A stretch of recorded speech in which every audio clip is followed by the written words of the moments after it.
Sa puntong ito, tila ba umaaray na itong si Sara Duterte. Marami ng bali-balita, ng bato ng laptop, so nakikita natin dito na desperado na. Alam kasi sa sarili ni Sara Duterte kung ano yung totoo. Siya mismo ang nakakaalam. At yung kanyang pag-iwas, alam na rin yan ng taong bayan kung bakit nga siya umiiwas. Guilty to.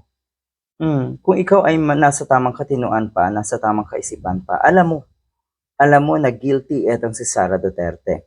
Pero kung ikaw yung tipo na natutuwa kahit binabalahura, winawalang hiya at ginagago ng mga Duterte, susuporta ka pa rin natural.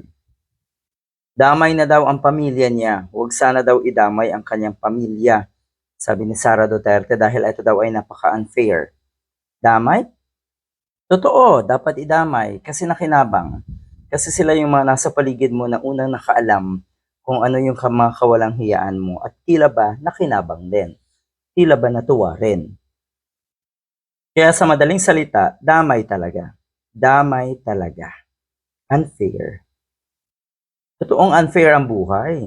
Kung kayo rin ay naging unfair. Talagang magiging unfair yan sa inyo. Pero sa mata ng taong bayan, yan ay patas. Sabi nga ni former Senator Leila de Lima, hindi kasalanan namin na ganyan ang nangyari sa pamilya mo, na ganyan ang kinalabasan ng hearing. It's all about accountability. Diyan galit na galit ngayon yung mga taga-suporta ni Sara Duterte.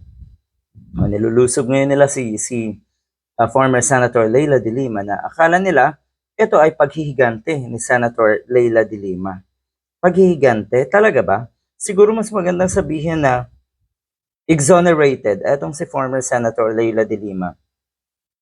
Pero, pag paghiganti na ang pag-uusapan, yan ay gawain ng mga Duterte. Kasi sa inyo na mismo nang galing. Sa mga taga-suporta na mismo nang galing natong si Sara Duterte na kung sakali na siya ay maging pangulo sa 2028, nako, babalikan niya yung mga kongresista, babalikan niya yung napakarami niyang itinuturing na kaaway. Bakit sobrang dami ang kaaway ng mga katulad ni Sara Duterte?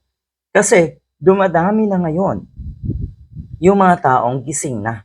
Dumadami na ngayon yung mga taong hindi takot sa mga Duterte. Dumadami na rin yung mga taong alam nila ang kawalang hiyaan ng mga Duterte. So, ang mga yan ay itinuturing na kaaway netong mga Duterte. Lalo na po itong si Sara Duterte.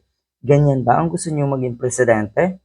Mapaghigante at puro away ang laman ng utak?